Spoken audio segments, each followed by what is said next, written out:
you can just tell people no. You can just tell people absolutely not. Don't want to partake in this. I don't want to speak to you. I don't want to partake in whatever the fuck you're suggesting. You don't have to agree. You don't have to go along with everything people tell you to do.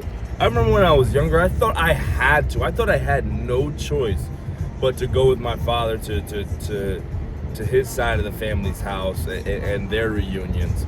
I don't hate any of them. I don't dislike any of them. But as time went on, I just didn't want to go anymore. And then eventually one day, it wasn't through like confrontation or anything crazy, but I just realized I pretty much became sentient. I was like, yo, I don't have to go here anymore. Like I don't have to accompany him every single time. I could just say no. And it was such a foreign concept to me for so long. Maybe because I was younger. That's the only thing I could safely assume. And the moment I realized I didn't have to go along with it anymore, it just felt like a massive, massive chip was just removed from my shoulder. Like I no longer, a massive burden was just lifted off of me. And it felt really good to finally understand that I could just decline things. And you can as well. You don't have to go along with everything people tell you to do. You don't have to go along with anything people tell you to do. Nothing. You don't even have to fucking answer questions, bro, unless it's the police. And even then, you could always plead the fifth. Like, a lot of things you're subjecting yourself to, you do not have to. You simply don't have to. I rarely pull this move out. Rarely. But I've done it before, where if someone is just asking me questions that I don't want to fucking answer, I just straight up tell them, I don't want to answer that question. I don't want to answer that question. Or, not even sometimes I don't want to, I'm not going to. It actually happened a bit recently. I was at work, and someone came up to me, shows me a phone number, and he goes, "Is this your coworker's phone number?" Mind you, I have no idea who the fuck this guy is. I have genuinely zero idea who in the living fuck this guy is. Absolutely no idea. The guy doesn't even say excuse me, he just walks up to me. Not rudely per se, but he just gets straight to talking. Like, he doesn't even say, "Hi, how are you, how you doing?" Or like, "Excuse me." No, just, "Is this your coworker's number?" And I straight up tell him, I'm not gonna answer that fucking question. What type of fucking stupid ass question is that? I don't know you. You come up to me with a phone number of someone who I know. You're asking me if it's theirs. And the whole time I still have no idea who the fuck you are. Why the fuck would I answer that question? He goes, "I don't know, I've known him for a long time." I don't give a fuck.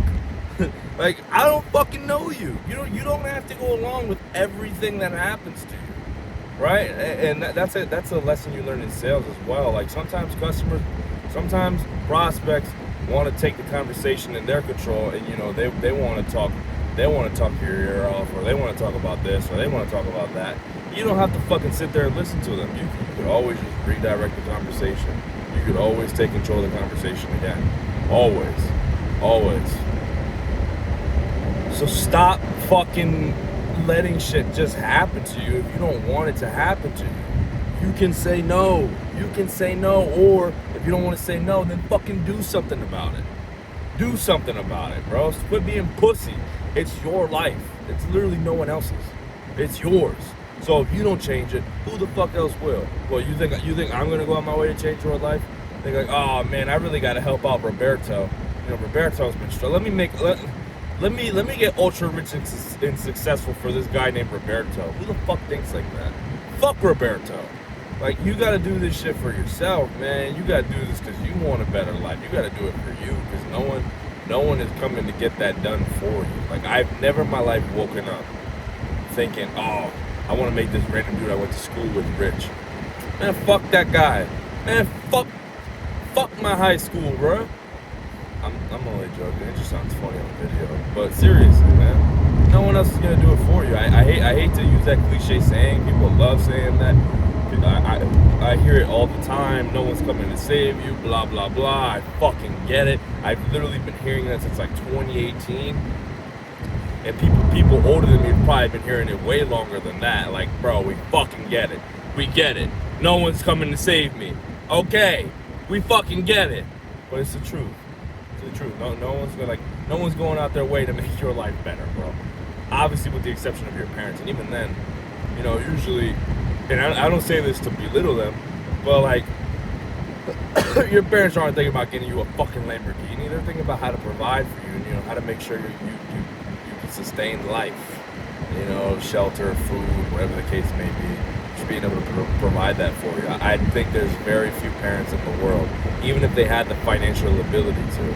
I don't think there's that many parents who wake up thinking, "Damn, I gotta get my son a Lambo." I doubt it, right? You can tell me that my father's never dreamed about getting me a Lambo, and guess what, bro? I get it.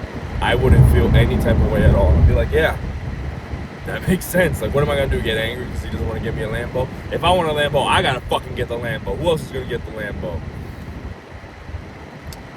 So when you fall off of life, when you fall off that horse, you gotta get back up and you gotta eat that fucking horse, bro. No matter what anyone else tells you. Eat that fucking horse. Deuces.